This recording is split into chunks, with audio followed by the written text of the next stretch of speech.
Welcome to today's collective reading. As you can see, I am doing a new look. I was definitely guided to grab this backdrop. A couple others, which as time happens and things go through, that may change up.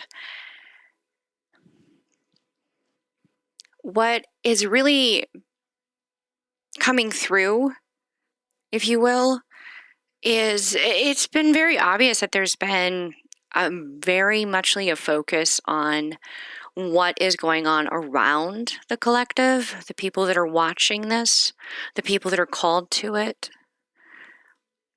They're very, we're just very, very, subconsciously or consciously focused on what is being mirrored back to us by what's going on around us. And noticing what we want to stay the same, what we would like to change for good or for bad, or however we decide to label what is going on around us and what it triggers within us as a response. The real emphasis when it comes to manifesting a change in the environment around you is to focus on what's going on inside of you. And I want to really kind of bring that focus back there, because you can only affect directly the decisions that you make, the way that you view things, the way that you think about things. You can't really do that with another person. They have free will. They have boundaries. They have rights. They have your respect. They have all of these healthy things that really surround them. And you have those for yourself as well that you expect from others. So really, if you want to have a change, if you want to have that job, you want to have that house, you want to have that hobby, you want to have that best friend, a healed relationship with a family member, going into the holidays, that could definitely be something that's on a lot of people's minds. But a lot of people that have been coming to my channel have been very focused on someone else, helping them to not feel so alone in the world. Someone that can reflect them back to themselves in a way that no one else can, because this person understands them. This person gets them. Whether, some of you have already met this individual, because you have. Some of you have new people coming into your life.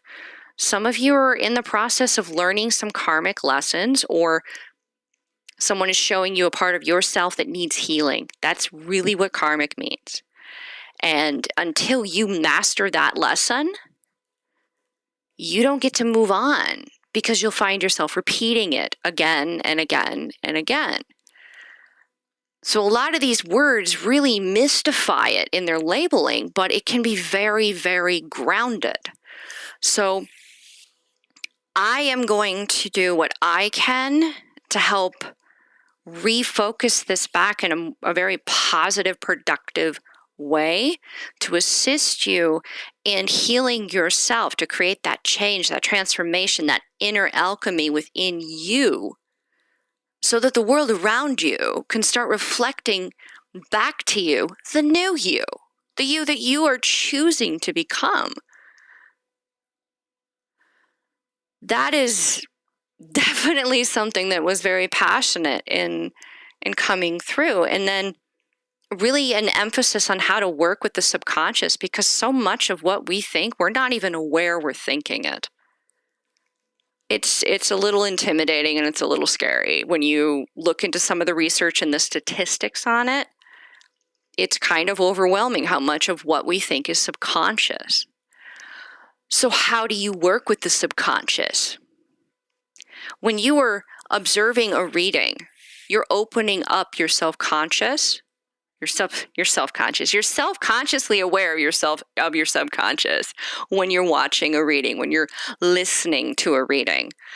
And your mind is picking apart what resonates or fits with the scenario that you're watching it for, and what doesn't.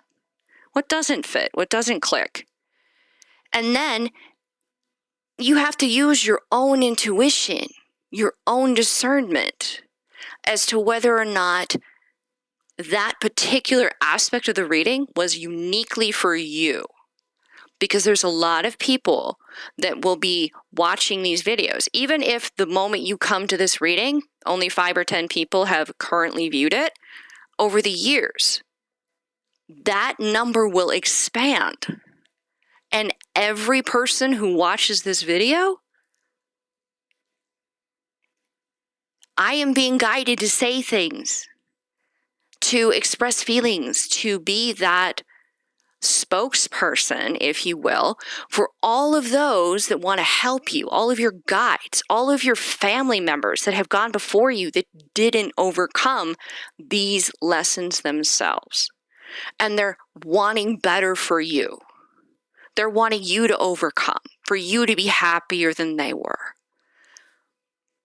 All of these energies, they're coming in and guiding me for all of the people that watch the channel. From now until, I don't know, when the internet crashes, if that ever happens, if we ever stop using the internet, at that point, all right, whatever mystical cutoff there is for this, this crazy thing called the internet.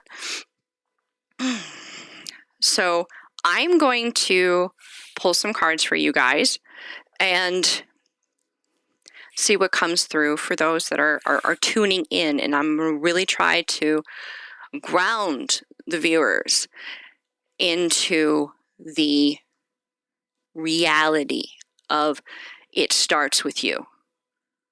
Any change you wish to see in the world begins within you. And you have to be willing to look within you and use your discernment. If it doesn't fit, it doesn't fit. Don't try to make it fit. And if you do find yourself doing that, if you're being triggered by something that's being said or shared, maybe there's healing there for you. But it could also be a thing that part of the message could just not necessarily be for you. And that's perfectly okay. When you're dealing with so many individuals, it's very hard to get to an individual reading level specific reading. I do also want to say that there's really no gender in tarot or oracle. So if I use a gender specific descriptor, please feel free to flip that if it resonates best for you. I will typically give a label based upon the gender of the image on the card. Okay.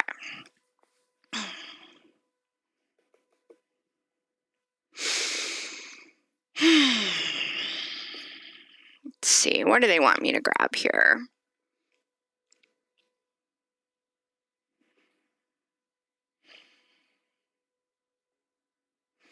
You know, we're gonna start with just like we're gonna start with some energy cards here. So this particular deck is called the Gateway of Light Activation Oracle Guide, or the Oracle Guidebook. I'm reading the Oracle Guidebook title. Oh, goodness. Okay. And I will try to teach you guys some of why I do what I do so you can understand. And maybe when you're watching other readers and you see them doing something, you understand kind of what's behind that and why. Now, if you can tell, there's a bit of an image on this one, and it's Mary Poppins. And I find it interesting that there's a paddle on here too, which kind of brings me to the movie of I want to say it's Up the Creek Without a Paddle, or it could just be Up Without a Paddle. Yeah. So there could be a lot of things in there too, like maybe a couple jokes, maybe somebody you know in it that kind of resonates or whatnot. The Mary Poppins thing is sometimes most of the times when you're doing shadow work or you're working on inner transformation, it's not going to always be pleasant. So it's the spoonful of sugar helps the medicine go down, you know that getting to the other side of it will be worth it. So there's a little bit of unpleasantness, but it's worth it when it comes to shadow work. Okay, then. Okay. If I could get a couple oracle cards here for the collective. Just kind of some guidance. What does the collective need to know? Oh, okay. So, the halls of a mentee. I'll try to get that where it focuses nice for you guys. I want to get a little bit better of a camera, but this is a good place to start. Better than nothing. So the halls of a mentee, from what I know specifically of the halls of a mentee, it's kind of a mystical place filled with, hidden occult, which occult just means hidden knowledge. So if you have hidden knowledge about the prices at where you work as to why they make the decisions, but only you know, it could also be called occult knowledge. It doesn't have to be like a witchcraft kind of deal or, a pagan thing. And then this deck here is the Tarot of Sacred Kingdoms. And that eye symbol is kind of like an evil eye kind of thing. So the cards, symbolically are to be protected from any kind of negative energy, thoughts, anything like that. Symbols have always really fascinated me, especially their origins as to why. So a lot of that knowledge that has been lost to humanity, really, is in the 5D, the astral, the spiritual, the higher dimensions. It's stored within this space. And if you look at the symbolism on it, it talks a lot about like sacred geometry, a window or a portal, the duality between light and dark, which you could also label that, like 1 and 2. I would like to encourage people to be open to the interpretation of the grays. How it's not just pure white on this side, like with that, my hand's shaking. What looks like, cosmic dust. So it's a bit of light and dark, and then it's more like dark on that side, but be open to things not being just exactly what you want or perfect or, ideal. Maybe there's a conflict. Maybe you're going to want to jump to the conclusion that it's all this, but really it's a little more complicated than that. Okay. If we can get, I think I did this, but I'll just make sure. I'll do one more shuffle. It's channeling there. Okay. We can get a couple clarifiers for this particular placement here. What does the collective need to know in a little more specific detail, a little more broken down for them, help them identify a bit more? Okay, we have the Devil card. So there's a challenge before you, possibly karmic, and you're seeking knowledge on how to overcome this pattern that you're seeking to break. And then the Knight of Swords. So you mean business. So with the Devil card, it's standing up to something that scares you, something that has intimidated you, something that's caused you to run before. It's not necessarily evil. It could just be a lesson that you haven't mastered yet, and you're standing up to that. It is interesting that, it's more the darker side of things. And here with the Knight of Swords, you have that solar plexus on fire, that will, and the charging forward. That horse is running in a dangerous manner. If anybody has had horses, the horse could get hurt running like this. So very driven, urgent, passionate. There's a light behind him. So he feels like This is where I need to be. This is what I need to do. This is where I need to go. And the halls of a mentee is like knowledge needed has been obtained or will be obtained. Okay. Next placement is the Gaia activation, very muchly about grounding. And right there, it's learning experiences. So what did you learn? What did you learn about your life here in the physical? And you have like the rainbow there. So it's affecting your whole energy body, not just in the physical. Like you're definitely learning this in other levels of self, because they're all different energy vibrations and frequencies. Okay. What does the collective need to know? A little more specific detail about this particular placement here, about really mastering this karmic lesson in the physical, bringing it into their everyday life, even if it's just awareness that you have a lesson that you need to master, something to learn, something to overcome. That's the very first step in alchemizing anything, is being aware that it needs to be alchemized. Oh, how cool is that? We have the Seven of Pentacles, and she's just staring at the earth. You're not really sure exactly where she is, because I'm pretty sure the moon doesn't have, flowers on it. But from this particular deck, this card speaks to seeds having been planted.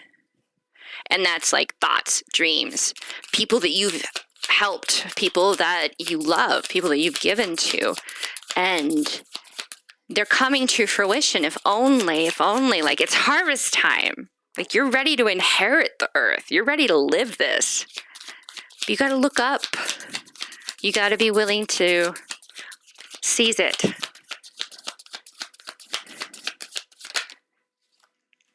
Okay. And then the Lovers, which this could be definitely a choice. It can be about a romance. I mean, it's the Lovers card. I mean, look how beautiful that artwork is, right? So beautiful. And there is a duality, a difference. It's like he's like an ice king or something, right?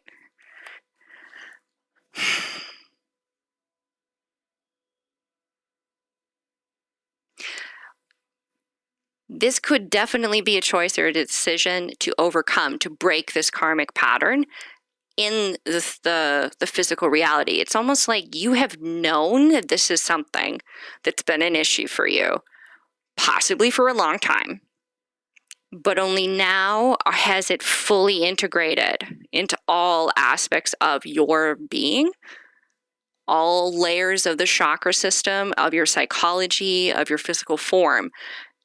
All of you is behind making the decision to break this pattern. And it does have to do with love. Now, I'm going to definitely emphasize that this is something to do first with self-love.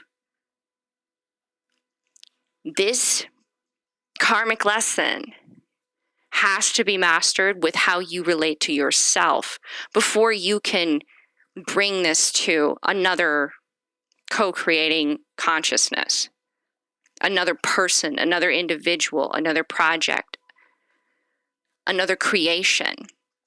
Because if you don't already have it yourself, you don't have it to offer. You don't have that Ace of Pentacles to offer to the situation, that Ace of Cups, the Ace of Swords. You don't have the aces to bring to the table until you have actually learned and integrated this lesson, this challenge in your life, this pattern that you're overcoming. Once you do that, and this is a choice that's being made,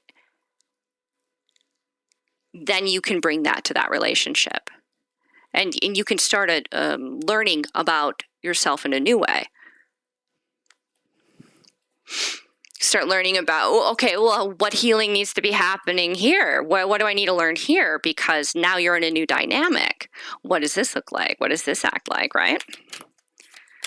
So it's exciting. It's like the divine is always surprising you with new knowledge of self as you go through every lesson and you seek knowledge on how to overcome that. It's like Christmas all the time.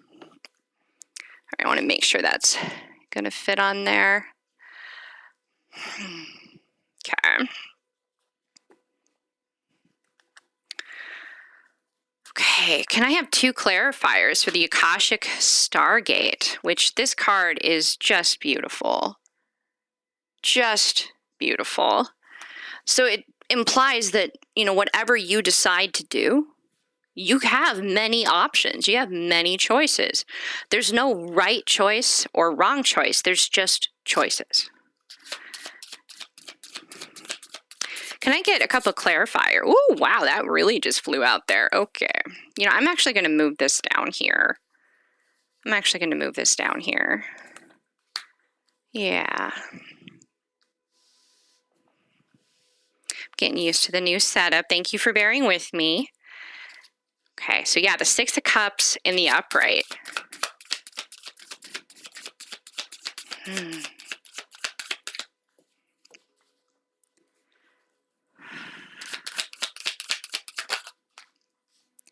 And the 7 of Wands. And then we have the World at the bottom of the deck, which is just beautiful artwork. Okay. I don't know why, but I was, for this particular spot, I was guided to do that, which it's really poignant that it's the World. I love it when the intuition is validated by the cards. I love that. So,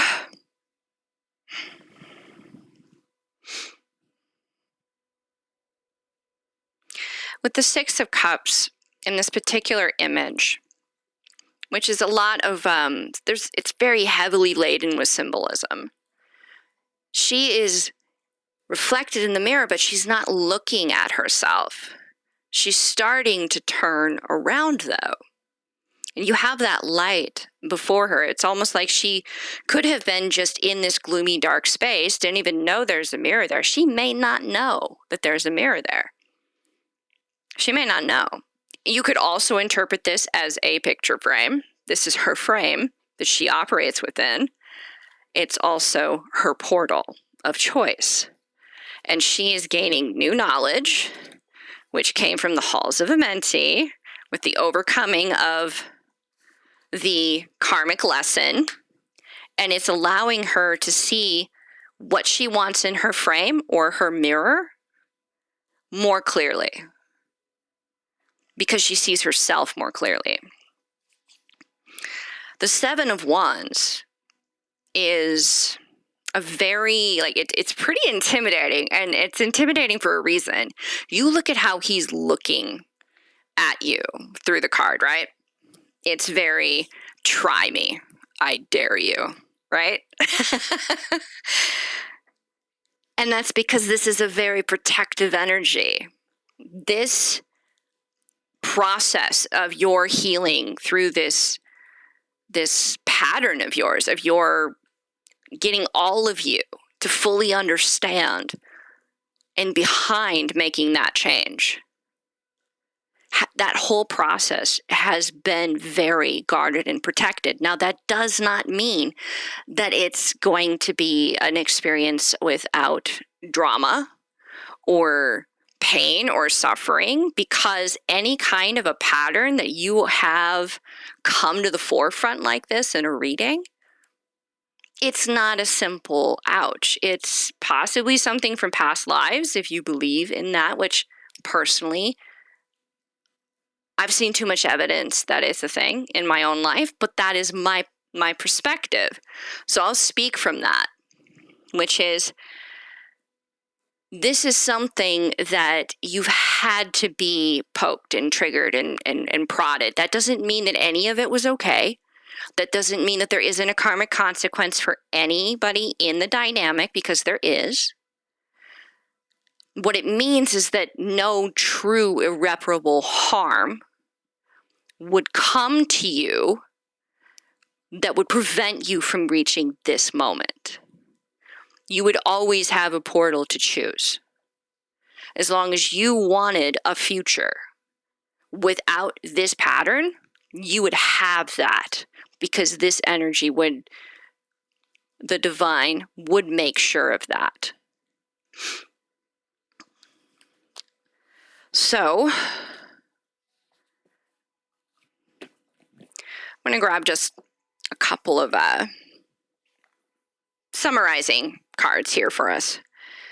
Now, this particular deck is the Prism Oracle Guidebook. So if I could just get 3 cards in a crossing card divine to just kind of go over, summarize this reading for the collective,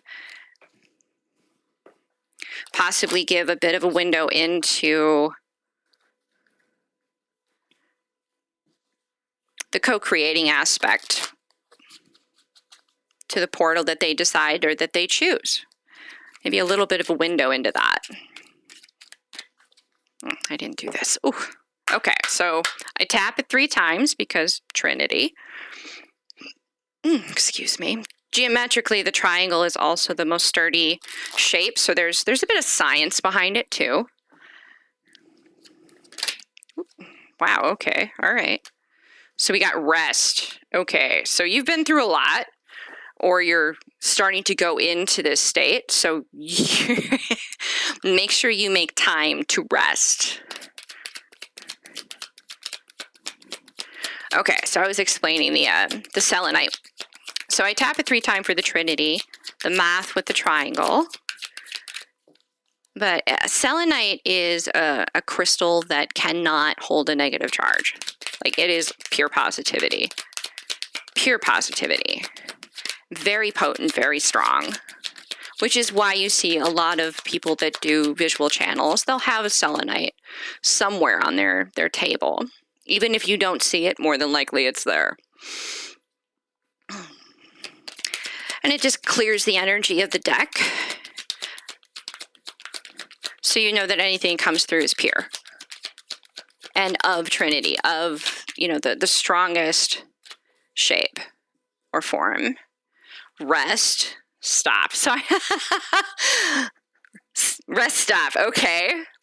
Maybe you guys will be traveling.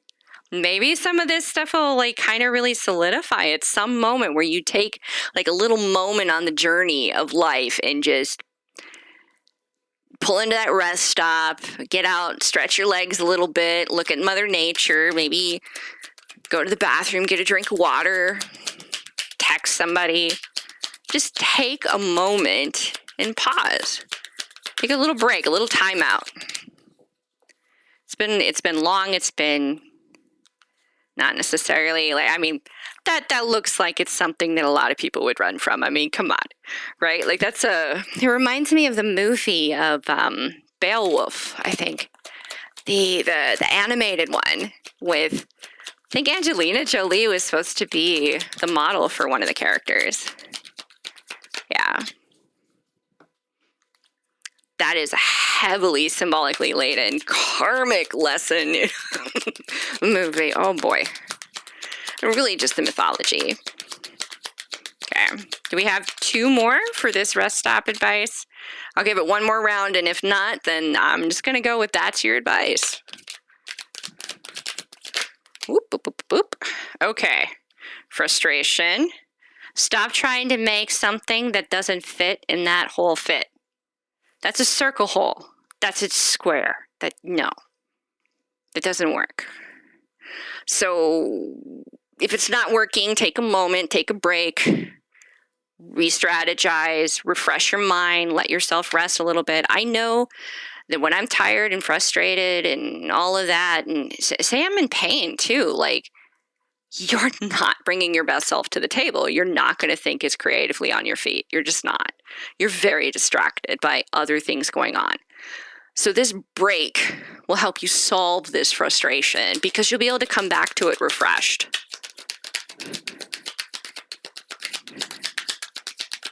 All right, one more. So you gave me the 3rd one. We're going to get the 4th.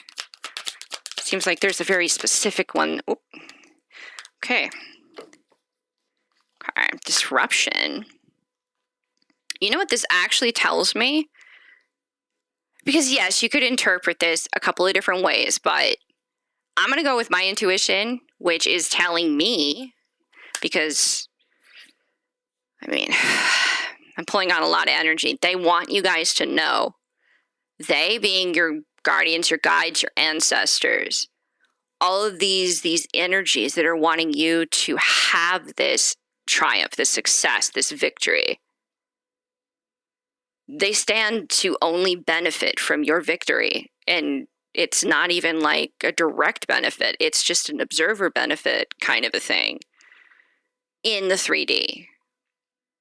In the 3D, where they're at, they benefit from it, but it's not like they're stealing from you kind of a thing. Your happiness becomes their happiness. Your success becomes their success. It's mutual benefit. They want you to know that the divine is stepping in. Now, that doesn't mean that the divine is taking the wheel and tisk tisk, you're going to be in the back seat, you can do it yourself. No, it's not a judgment. What it is you have been so stubborn and so focused, and you have done all of this work to be aware of everything. You know what? We're gonna make this part something that gives you a little extra juice, if you will. It's like getting a jump when you're stranded on the side of the road. This is the divine stepping in and going, you know what? You're a good person. Let me just give you a break here. Let me help you out. You've done everything you can to get to this point, and hey, you've earned it. Here's a break. Yeah, break, rest, stop. This is just too beautiful. So that'll be the reading for everybody today. I really hope that everyone enjoyed it, and that you found what resonated for you, and what does not resonate. You could maybe learn from it through observing, but it may not resonate directly from you. But it helps you have a window on what's going on with other people as well. So, with that being said, the divine within me honors the divine within you. Meaning there's no separation, really, truly. We're all interreliant. That's not codependent. We're all interreliant. Everyone matters. Everyone matters. So the divine within me honors the divine within you. Namaste.